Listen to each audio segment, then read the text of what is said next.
जत 24 न्यूजमध्ये आपले स्वागत आहे।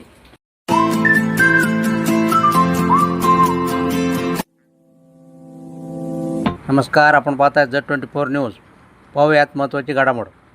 डफळापूर तालुका जत येथे शुक्रवार दिनांक 4 जुलै रोजी दुपारी 12:30च्या सुमारास तिघांनी मारहाण करून दुकानातील 30,000 रुपये नेल्याची फिर्याद महेश दत्तात्रय पोद्दार राहणार डफळापूर यांनी जत पोलीस ठाण्यात दिली आहे। याबाबत माहिती अशी की महेश दत्तात्रय पोद्दार यांचे महेश ज्वेलर्स या नावाने सोन्या चांदीचे दुकान आहे।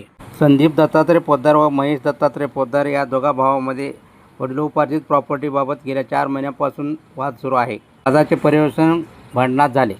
शुक्रवारी महेश पोद्दार आईसह दुकानात गिऱ्हाईक पाहत बसले असता सौ अश्विनी संदीप पोद्दार, संदीप दत्तात्रय पोद्दार व प्रमोद महादेव पारखे या तिघांनी मिळून 4 चाकी गाडीतून येऊन दुकानात घुसून सर्व ग्राहकांना बाहेर काढून तिजोरीच्या चाव्या दे, दुकान बंद कर म्हणून धमकी देत आई सुनंदा व मला मारहाण करून जखमी केले व ग्राहकाकडून आलेले ड्रॉवरमधील 30,000 रुपये काढून घेतले। मारहाणीस विरोध केला असता वरील तिघांनी मिळून शिवीगाळ करून जीवे मारण्याची धमकी दिली आहे। तरी वरील तिघांपासून आमच्या जीवितास धोका असून संबंधिताचा बंदोबस्त करावा अशी मागणी महेश पोद्दार यांनी केली आहे। याबाबत अधिक तपास जत पोलीस करीत आहेत।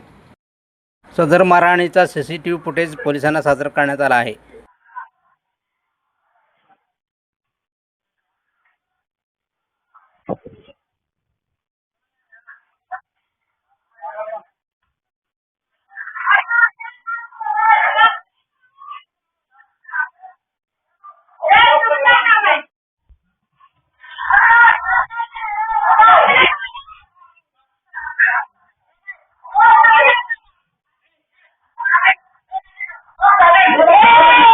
Come on.